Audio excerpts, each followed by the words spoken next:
Bon, aujourd'hui, on vole à partir de Trois-Rivières-sur-Saint-Laurent. On est à la limite du territoire du port de Trois-Rivières. Et on va voler un peu vers l'ouest en direction du centre-ville et port de Trois-Rivières pour revenir finalement vers l'est, vers la rivière Saint-Maurice qu'on va longer un peu pour finalement faire un petit peu de vitesse au-dessus du site Trois-Rivières-sur-Saint-Laurent et revenir atterrir. Aujourd'hui, le vent est assez fort. On verra tantôt, là, ça flacotille. Mais l'appareil, quand même, se débrouille bien, malgré les fortes turbulences, les bourrasques de vent. C'est un vent non stable. Actuellement, là, on longe, en fait, on survole la rue Sainte-Ursule. Non, pas Sainte-Ursule, voyons, la rue des Ursulines, voilà. C'est là où est situé d'ailleurs le CMI, où Charlie va à l'école. On voit le CMI sur la droite. Et à la gauche, on vient tout juste d'entrer dans le secteur du parc portuaire, là, en face du navire. Ce navire attend pour une place à quai. Et on est en face du parc portuaire, cette section-là, jusque là où ça commence à retourner là, en haut de l'image, ça appartient. C'est exploité par la ville de Trois-Rivières. Les quais appartiennent à Travaux publics Canada. Et la gestion est faite par l'administration portuaire de Trois-Rivières. Ici, c'est le CMI. Hein. On va survoler le CMI. C'est assez intéressant.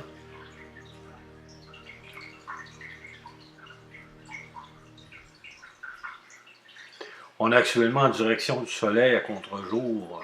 Tantôt, on va tomber avec l'éclairage arrière. C'est génial.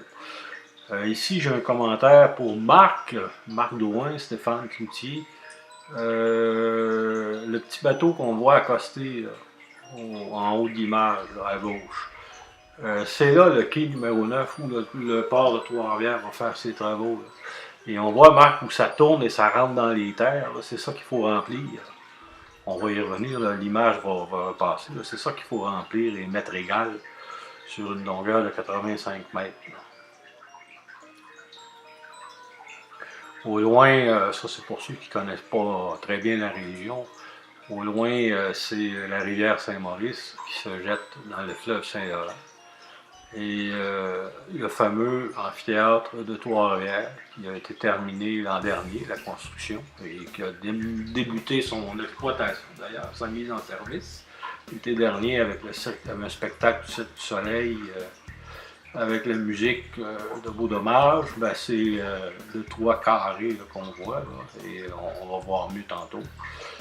La petite voiture en bas dans le stationnement, la seule voiture blanche, c'est moi.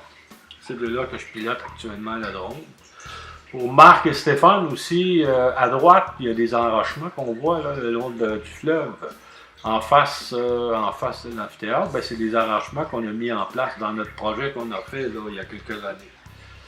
Alors, ces enrochements-là, là, jusqu'au hangar numéro 1, qu'on verra tantôt, là, ça a quand même une longueur de 220 mètres. Là, à partir du coin de la rivière Saint-Maurice jusqu'au début du port de Trois-Rivières qui coïncide avec le hangar numéro 1. Donc, ce 220 mètres-là appartient les quais et l'espace à l'eau, mise à l'eau, appartient à la ville de Trois-Rivières.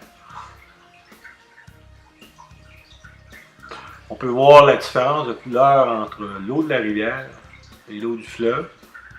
C'est normal, la rivière, c'est une eau plus foncée et ça se mélange pas. On peut très bien voir de quelle façon se comportent les courants marins entre la rivière et le fleuve Saint-Laurent.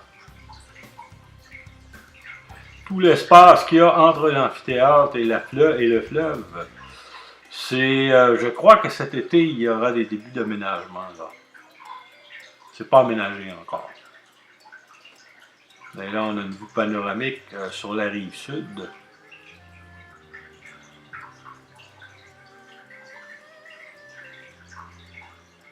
Ça, c'est le fameux hangar numéro 1. Sur le coin, exactement le coin du hangar, on voit que l'enrochement commence. Donc, c'est là que commence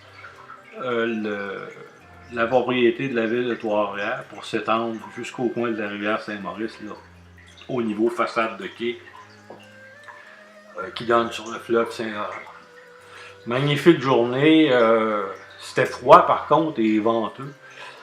J'avais les doigts pas mal gelés quand je suis revenu de ces expériences-là. J'ai fait un vol ce matin, j'en ai fait un autre cet après-midi.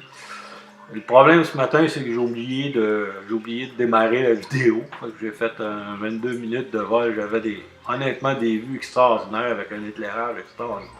Soleil très haut, mais j'avais oublié de démarrer la caméra vidéo. Ici, on voit bien là, comment c'est fait. Le toit, les bancs en rouge, puis il y a un parterre en gazon en arrière là, où les gens peuvent s'asseoir. Ceux qui ne veulent pas payer pour aller à l'intérieur. C'est comme l'entrée générale là, sur le gazon. Là, là, j'ai fait ma première expérience de vol juste à vue. Simplement avec la caméra, là, parce que dans quelques instants, je vais complètement perdre de vue le drone.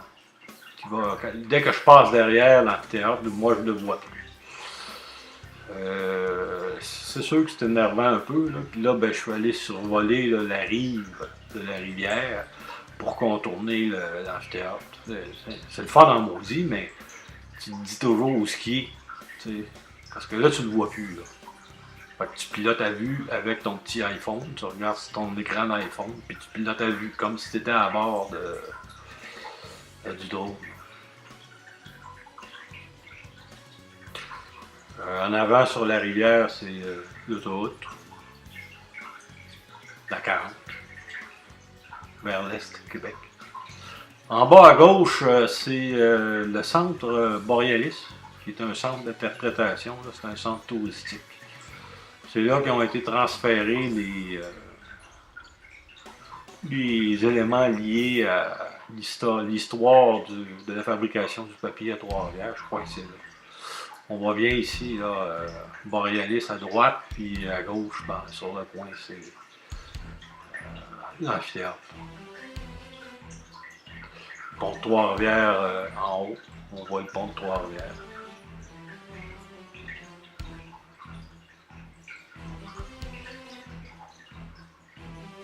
Ça, c'est tout le site Trois-Rivières, ce qu'on appelle TRSSL, Trois-Rivières sur Saint-Laurent.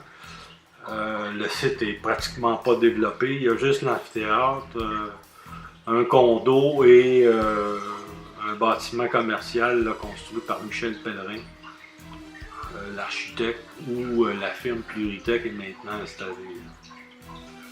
Ça, c'est toujours le hangar numéro 1 qu'on voit ici. Là. Il appartient au port de Trois-Rivières. Et ça, ben, c'est la vieille partie de Trois-Rivières. Les quartiers que beaucoup de gens aimeraient voir disparaître, ceux-là en haut, qui sont des quartiers pauvres. Et on voit qu'il y a beaucoup d'espace à aménager. C'est un site qui a un potentiel assez intéressant pour l'avenir. Je ne serai pas là probablement pour voir ce site développé. Mais je pense que Charlie le verra et il y aura certainement et probablement un grand complexe hôtelier qui va aller s'installer là. Le contraire m'étonnerait. Alors là, on descend un peu, pas mal même. Et après, là, j'ai pas mal fait les images d'eau et de fleuve que je voulais faire. Après ça, je vais m'amuser un peu à essayer de faire un peu de vitesse. Évidemment, quand je vais vers le nord, c'est un vent nord-est aujourd'hui, nord-nord-est, assez sévère. Quand je vais remonter vers le nord, c'est moins rapide, mais on verra que quand je descends nord-sud, ça flatte pas mal.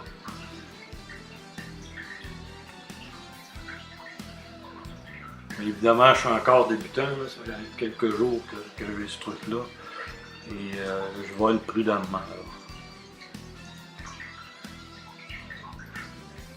Assez étonnant, ce matin, il y a un gardien de sécurité qui est sorti de l'amphithéâtre et qui est venu me dire que je n'avais pas le droit de filmer. poliment, je lui ai demandé de m'expliquer quelle loi m'empêchait de filmer. Ah, ben, c'est pour garder les secrets technologiques. Quel secret technologique? Il parlait de l'amphithéâtre. À mon avis, c'est pas un secret, mais ça. Là. En plus, on a payé pour ça. On a payé une fortune. Tout le monde a payé. Aussi bien de le filmer avant qu'on commence à le démolir dans 10 ans parce qu'on ne saura plus quoi faire avec.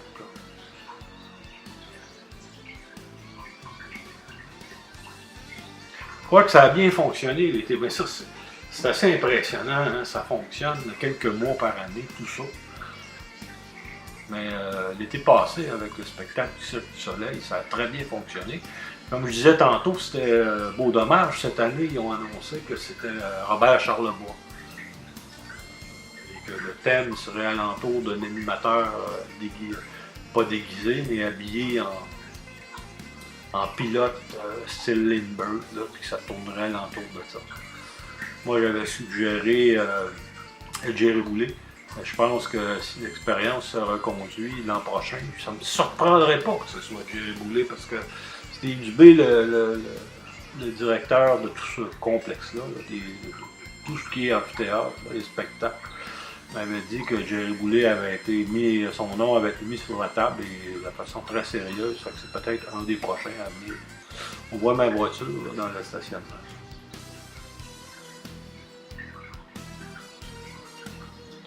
Bon, je pense que là, je vais partir pour aller un peu plus vite. C'est la première fois que je vais mettre... là, je suis pas plein gaz, là, mais pas mal. Et là, je monte le vent. Là, je suis contre l'appareil, lutte contre le vent qui est au moins 25 km/h. On voit les plastiques en bas, là, ça rentre.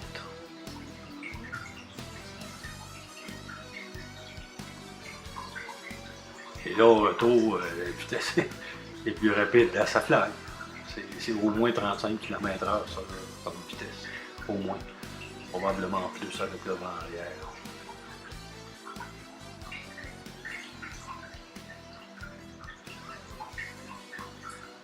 Ce fameux hangar de la ville du port est toujours un point de discussion avec la ville. La ville aimerait bien qu'il disparaisse ou s'en approprier puis le transformer en quelque chose de récréo-touristique.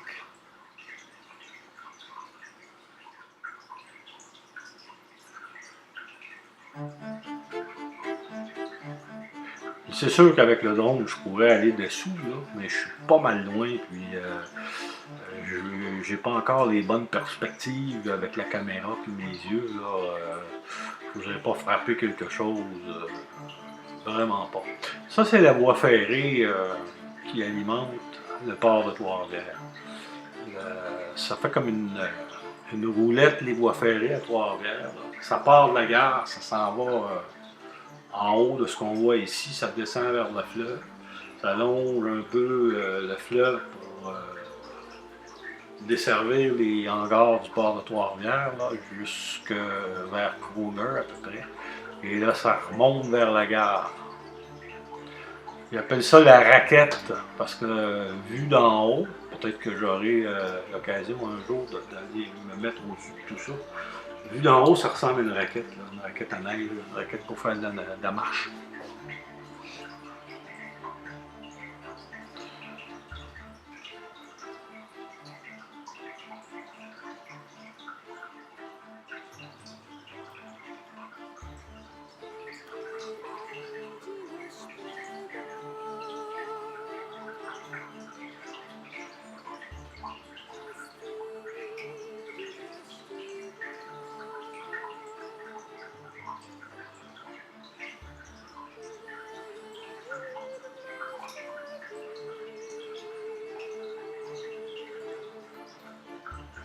Ça, c'est le chemin qui monte jusqu'à la rue Saint-Maurice.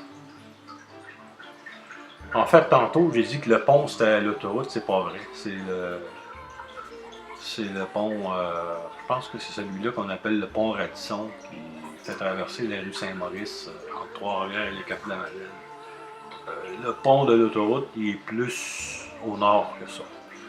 C'est mon erreur, excusez-moi. On voit très bien là, le centre d'interprétation Borealis.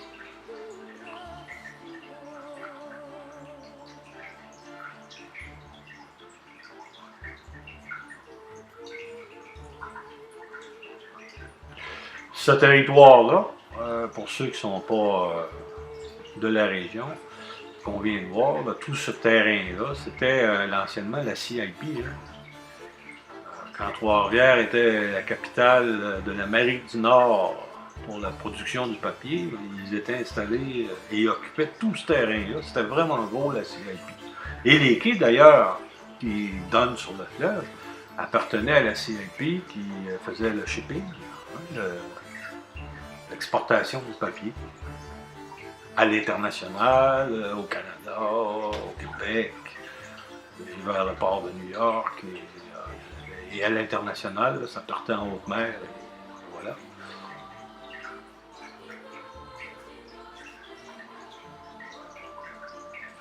Bon, la voie ferrée, beaucoup de gens voudraient la voir disparaître, mais je sais pas, là, à moins qu'ils la mettent souterraine, c'est une farce, là, mais tu peux pas l'enlever. Si tu enlèves ça, tu viens de bloquer. Il n'y a plus de trains qui peuvent circuler à Trois-Rivières.